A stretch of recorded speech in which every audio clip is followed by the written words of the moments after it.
Hi, my name is Jared, and this is Horror Obsession, and we are 10 days from Halloween. It's starting to get dark awfully early, which means the perfect atmosphere for a wonderfully chilling horror movie is starting earlier and earlier. Today, I have a great, pretty low-key movie for you to check out by the name of House of the Devil 2009, directed by Ti West, making his second appearance on this list. While I think Innkeepers is a superior movie, House of the Devil takes a familiar concept and delivers it in a unique way. So what's the familiar setup? Well, as you could probably guess from the name, the movie involves a house. But first, we see Jocelyn Donahue as Samantha, as she searches for a new apartment. The landlady is Dee Wallace, aka Mary from E.T., in a fun little cameo. So anyway, Samantha loves the apartment but is short on cash, so the landlady agrees to waive the deposit and only charge first month's rent. Unfortunately for our heroine, she also can't afford that, so she goes to the local campus posting board and finds a babysitter job with a $sign for an S.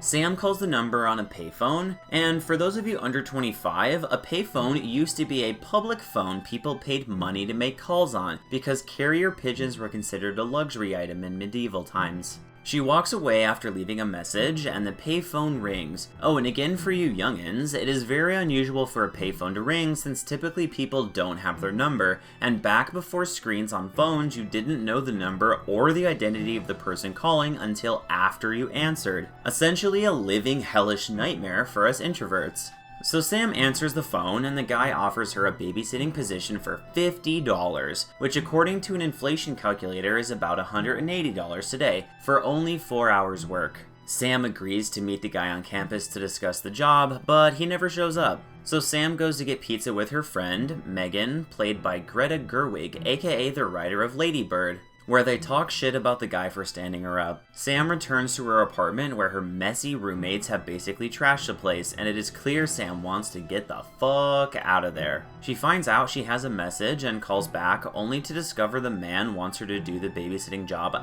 tonight, and is desperate and is willing to offer $100, aka $260, assuming it's 2020 while you're watching this. I'm sure it sounds ridiculous she would even consider it, but honestly Ti West does a good job of making it convincing. Just check it out. So sorry about this morning. Things were very hectic for me, and I got caught up in lots of last-minute details. It was a bit of a catastrophe. It's all right. Don't worry about it. I spoke with another girl this morning who I thought was going to work out, but she turned out to be totally unreliable. And while I can certainly understand you being upset, me, I must be honest, I'm in dire need of someone. You mean tonight? Yes. It's very important.